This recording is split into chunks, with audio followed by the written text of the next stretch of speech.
Right, moving on to the next one is rising roles of workplaces for better women's health. And for the conference, I would like to welcome our panelists, Mr. Pankaj V. Rai, Group Chief Data and Analytics Officer, Aditya Birla Management Corporation Private Limited. Can we all give a huge round of applause for him, everyone? Mr. Pankaj V. Rai. Next, I would like to welcome Ms. Savita Singh, General Manager IT, Energy and Carbon Management and Sustainability with Shell. A huge round of applause for her as well. Come on.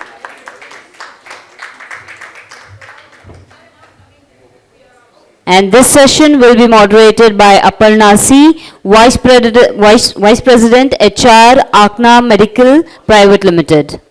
Can we all give a huge round of applause, everyone? Okay.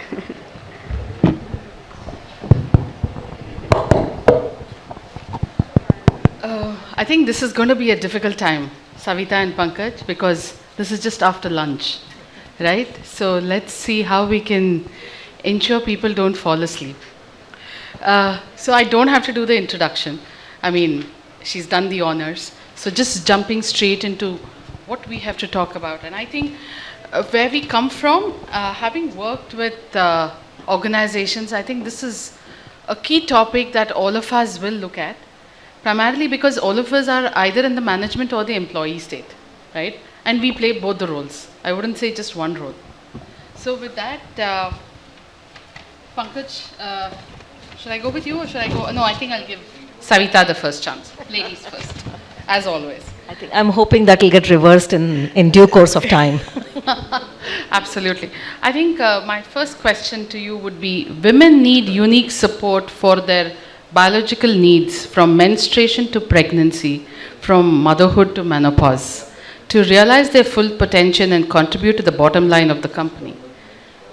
Workplaces must consider this aspect if companies wish to optimally use 50% of their workforce or 100% of their workforce and stay true to their commitment of equality and inclusion. What do you have to say for the statement, Savita? I'm glad that you had put out the statement. It's true.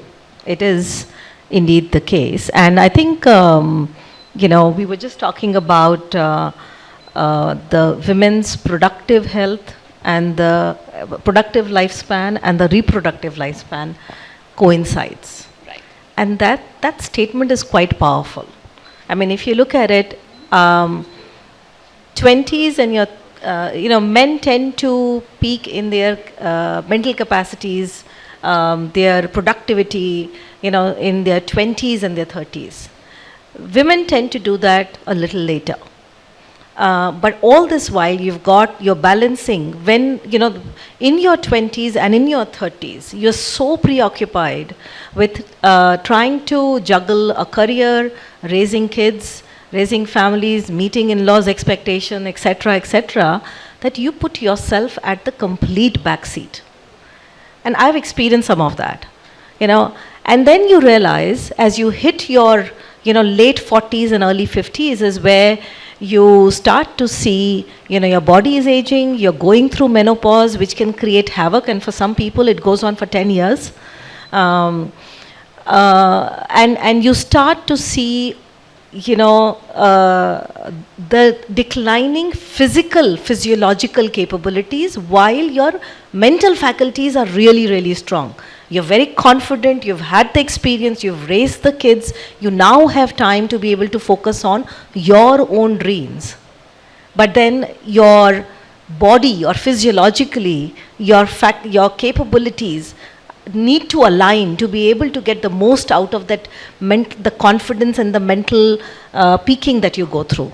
And I think I was saying, I went a little bit of that very recently, where I suddenly realized in the period of 2 years, I've had a lot of injuries in my waist down, a fracture, a ligament tear, this, that. And I'm like, I looked up my records and I said, I've been there for 5 times. I've been to an orthopedic in the last 2 years. Why is that?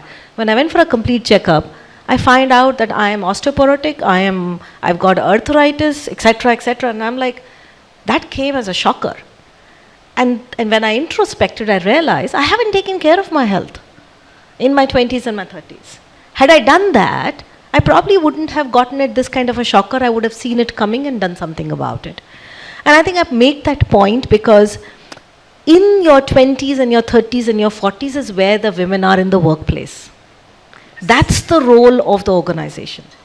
You know, and yes, they've got special needs. And I hate to call it the word special, but I say women have different needs than men, and most policies are straitjacketed today, keeping a man, you know, a male as the employee in mind. And there is a need for us to tweak it. There is a need for us to give flexibility to the women to be able to leverage some of this. There is a need for us to enforce some of the proactive focus on the health that the policies can come about. And that ensures that not only women have the support when they are most productive for the organizations, but when they are rising up the career ladders, when they have more time for themselves and to be able to contribute to the world at large, their body, the physical aspect, the mental aspect is all sort of coming together. I think, thank you, Savita. I think that really talks a lot about what we in the organizations will have to ask for, right? Be it the workplace. And I think the way I look at it, as you said, 20s, 30s, 40s, all of us are either being productive. Ma'am, we're going to use your word, reproductive. I think that's a fantastic word to use. And I'm going to start using that more often. Like I always... we will quote you wherever we go. That's the royalty we can give you. So this is normally what I say, right? All women go through the 4 M's in life. You start with menstruation, you have your marriage, then you have your maternity, and then we come to the menopause. That's my 4 M's that I talk about, nothing else. There's the other word that I learned today, but I'm not going to talk about it right now. But having said that, you said it, right? We work so hard. Be in the office, 12, 14 hours. And I think primarily, I'm going to ask Pankaj, what is your take on the statement that we spoke about, saying, because you come from now we're going to have between a male and a female, right? So I'm going to ask the other gender, rather the male gender, saying, what do you think we should do from the statement that we just spoke about, from what Savita was talking about? What do you think? What is your take? Yeah, so I have to start from the beginning. When I got this invite, I said, why am I being invited and what am I going to do there? So, usually when you are invited for sessions, you have some association, sometimes expertise and sometimes some association. And this one was, then I said, maybe this is something for me to reflect and learn, and maybe you utilize that learning to do something about it. So whatever I'm going to say is all reflections since the invite came into now, and the actions will hopefully happen after that. So it's the other way around. Usually you have done some action and you are sharing your learning. I think I'm learning and I lack. So I'll give you some reflection that have happened so far. So I thought, these two terms, so I have my 2 daughters. One of them is 24, the other is 20, wife, I'm sure my mother went through menopause. I never heard that term back then. My 2 daughters, so menstruation and menopause are the 2 terms. I think one should do some voice analysis in the household and in office to say how many men use this word how many times.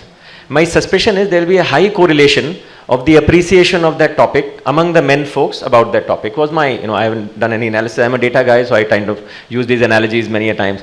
So I thought, and I'm usually seen as a pretty open guy, talk to people, my daughters talk to me. But these topics, they tend to talk to their mother. My wife herself, when sometimes she has an appointment with a gynecologist, she'll take her friend, not me. So I was thinking, looks like I have been kept out of it. I don't know who to blame, partly me, partly maybe they didn't ever think I was good enough to help them. So I do think that the participation of men and their awareness on some of these topics, in general in our society, is lacking from a very young age. We don't talk about it at home, we certainly don't talk about it in office.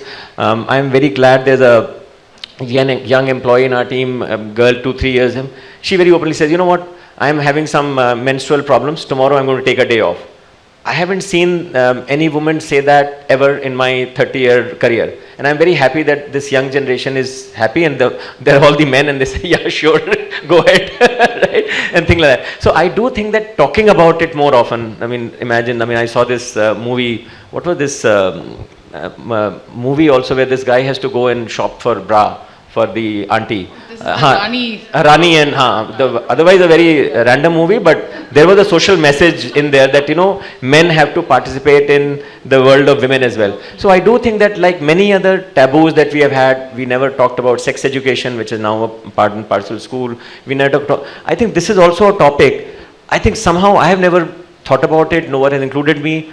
To me, it's a beginning for me to start at the age of 54 participating in this discussion and talking about it more openly at my home and in my workplace. So I'm right now starting at nursery.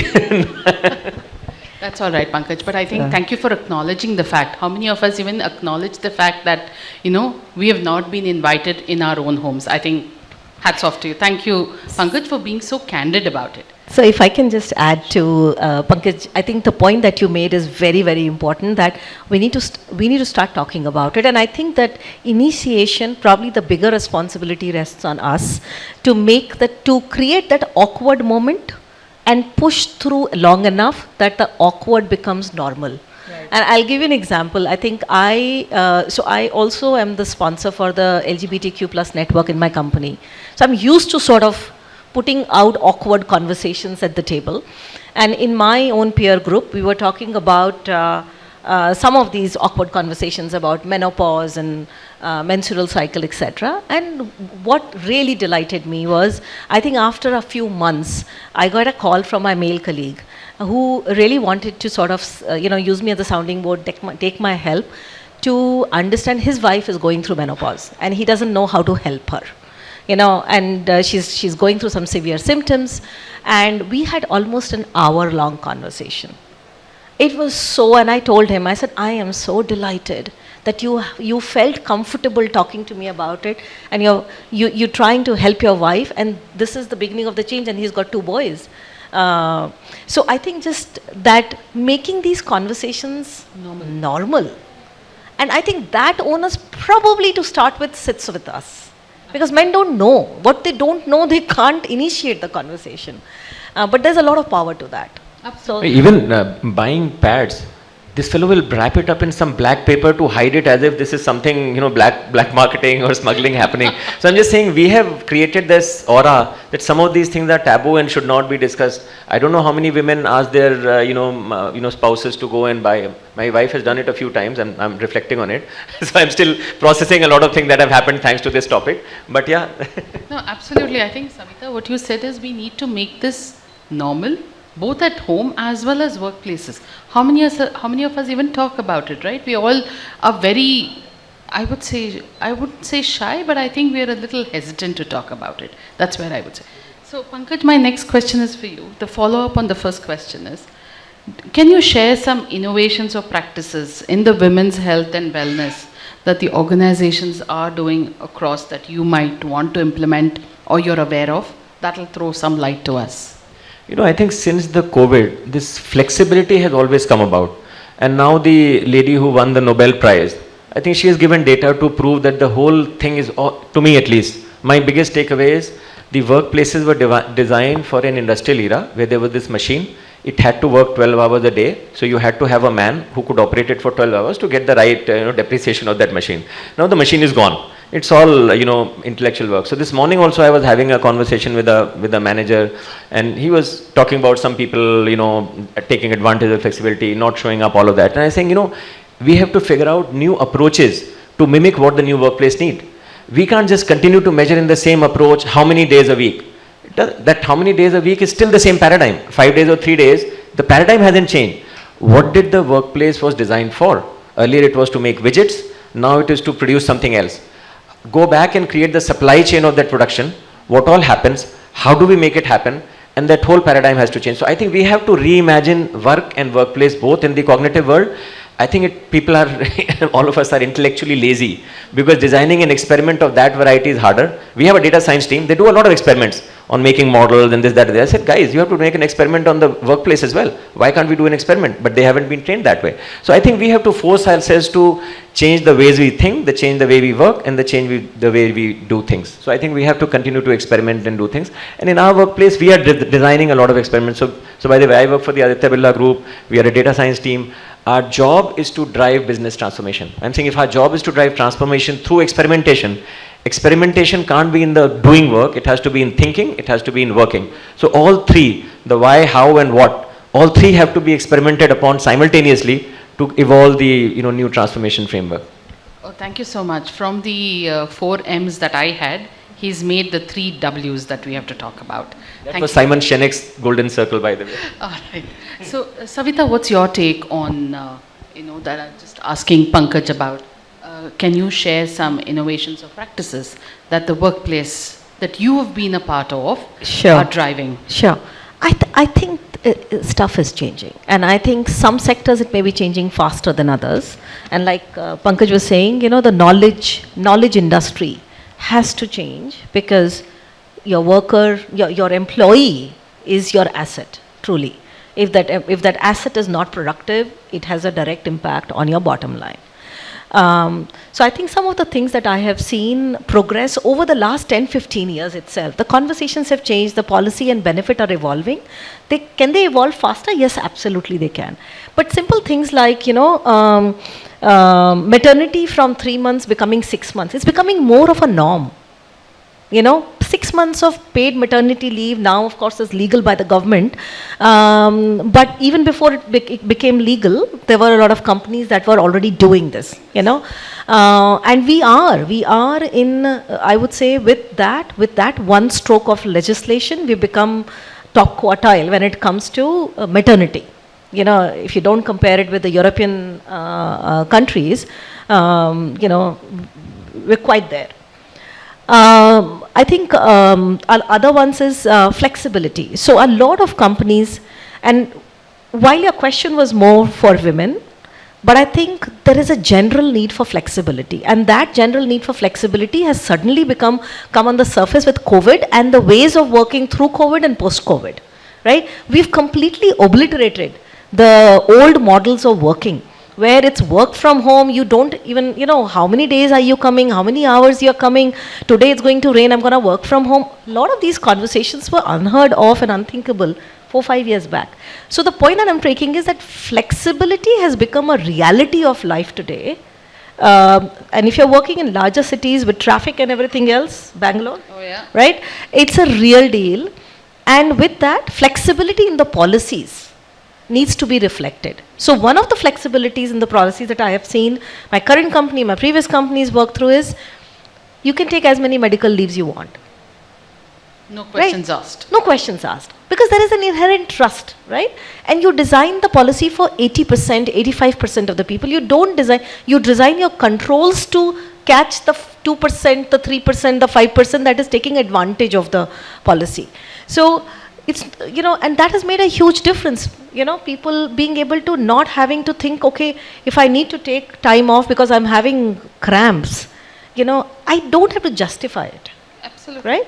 I think the off late I have seen, of course, mental health has been it's hugely, encouraging to see mental health becoming so increasingly mainstream conversation, whether you look at media, newspapers, or you look at the public, organization.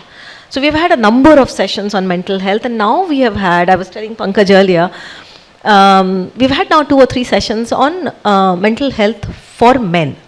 Wow. Which I was really, I congratulated the team, because while mental health is an issue, it manifests itself differently across the genders. True. And, and both needs it to be addressed, right? So there are a lot of this, I would say 2 parts. One is the cultural shift. Cultural shift starts by making the awkward conversation normal. I'm feeling depressed. I am stressed. To be able to just talk about it and not be judged. I remember when I started my career, I would never go to my boss and say, I am stressed. I'm like, as it is, I'm the only girl in the team. On top of that, if I go and tell him I'm stressed, I might as well sit at home. Pretty much that was the feeling. That would be his statement to you, I'm sure. Yeah, that was the thing for the first 10 years, 15 years. Yeah. Now, we talk about our stress. So things are We changing. exchange notes. We do, right? And the emojis help on the WhatsApp. Yeah, absolutely. So I think the flexibility, one is bringing a lot of these conversations into the mainstream, starts to propel a cultural shift, and the policies then catch on, you know. And I think the policies need to be more flexible. I would go one step forward and say, it's not like we need a period policy or a mensuration policy. What we need is a flexibility in the policy that, depending upon what my need is right now, I can leverage it.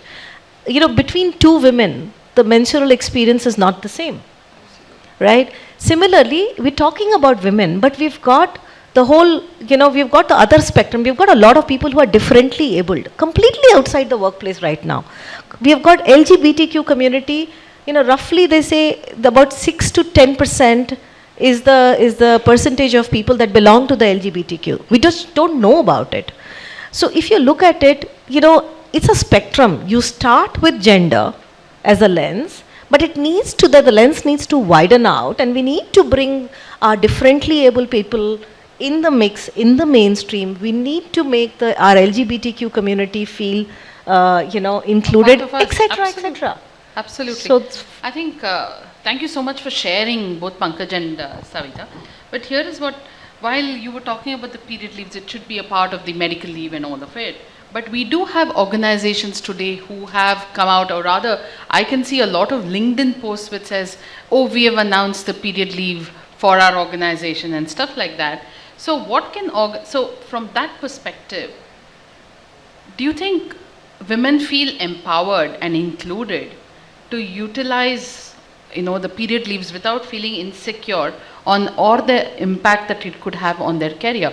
Because, for example, I lead a team of 8 people, and I know I made it very clear, I think, when I joined them 2.5 years, just to my team saying, hey, no questions asked, what's up in the morning if you're not going to come to work. It's as simple as that. You don't even have to give me a reason. The trust should be there. So it starts from there, right? It could be anything. I could just be feeling one of those days where I don't want to come to work. I just want to work from home. I think those are some things that we are yet to, I mean, each person looks at it differently.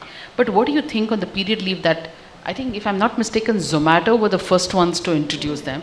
But again, it was not introduced by a woman, but it was introduced by a man.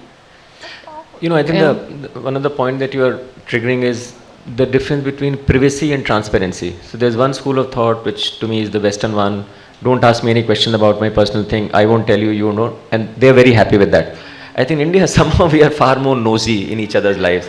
And we build trust by sharing and seeking. Now, it's a very different line. I have, you know, always been of the second variety. If I had a problem, I'll tell whoever it is, this is going on. And people say, you don't have to tell your personal thing. I said, you know, if you want my whole person to come to work, I will share everything if they're willing to hear.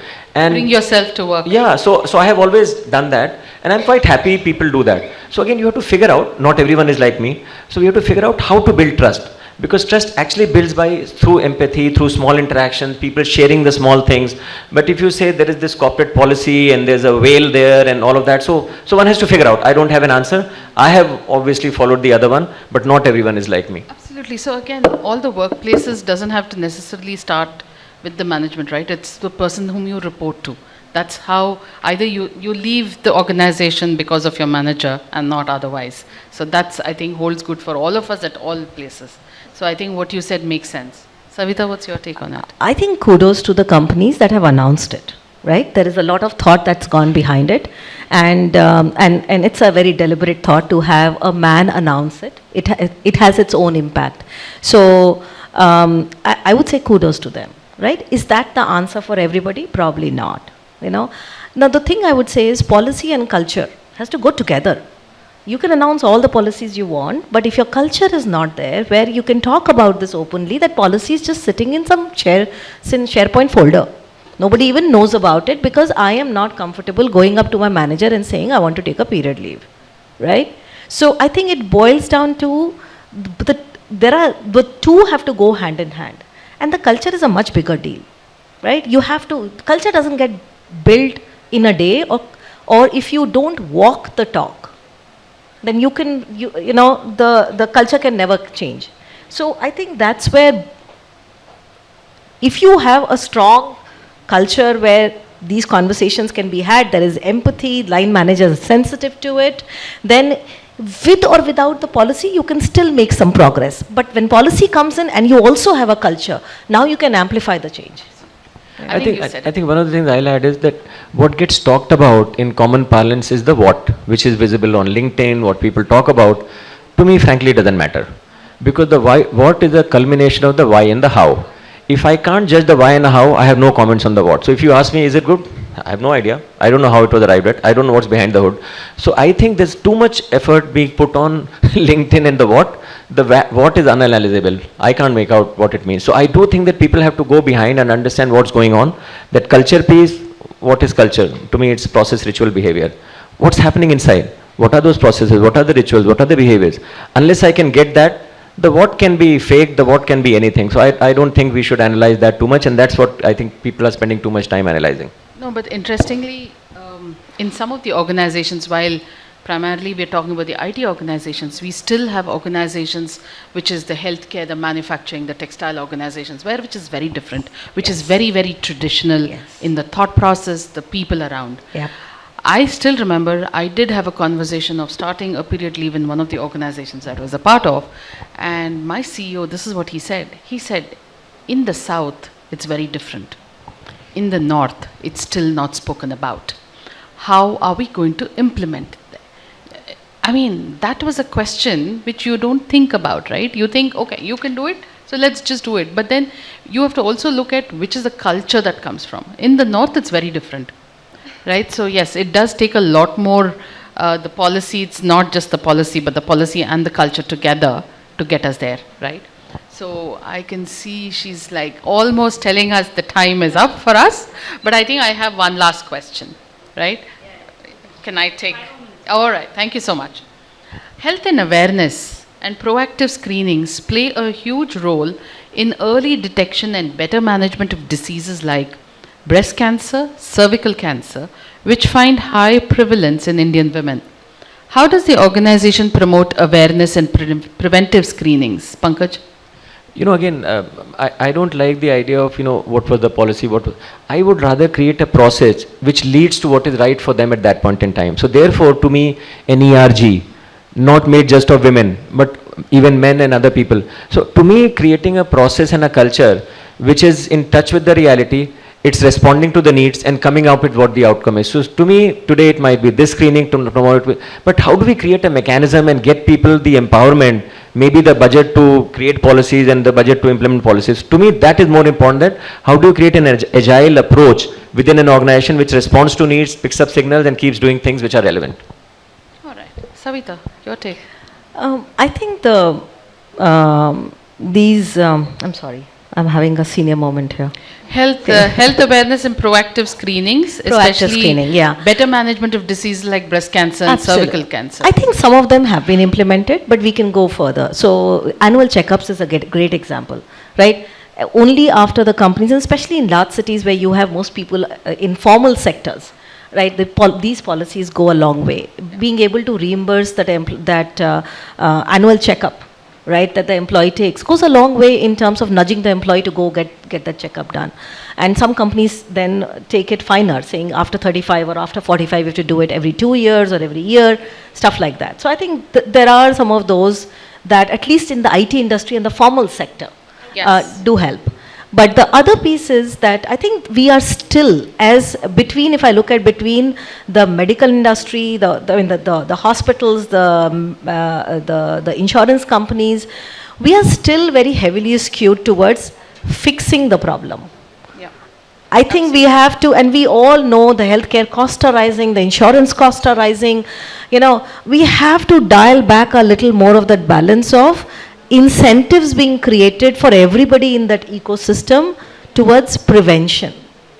And that will go a long way, not only for the employee's health, but also for reducing the cost as well as the productivity of the overall ecosystem will go up. So I think there is a need. It's too, right now the policies are still too fixated. Insurance is more about, 50,000 for this and 100,000 for this for surgeries. There's a fixed cost for all of that. If it can be dialed back a little more towards prevention, breast screening needs to be done so many times, and those, and some advice and counseling that is done looking at the last 3 breast screening tests that you have done, similarly prostrate. I mean, there are so many of those. So prevention, dialing back a little bit towards the prevention side, is probably the need of the hour. Thank you, Pankaj. Thank you, Savita. I think that sums up our entire panel conversation. And I think we have a long way to go from a workplace perspective. And all I can say is we're going to get there. I think we've just started. Thank you, We have a Aparna. long way to go. All right, thank you so much to all the panelists. Please take your seats. Right, ladies and gentlemen, we're going to break for tea time now for 15 minutes. So I would request everyone to please come back and settle down at exact 4 p.m. sharp so that we have 2 more sessions ahead. So I would request everyone to please get back by 15 minutes.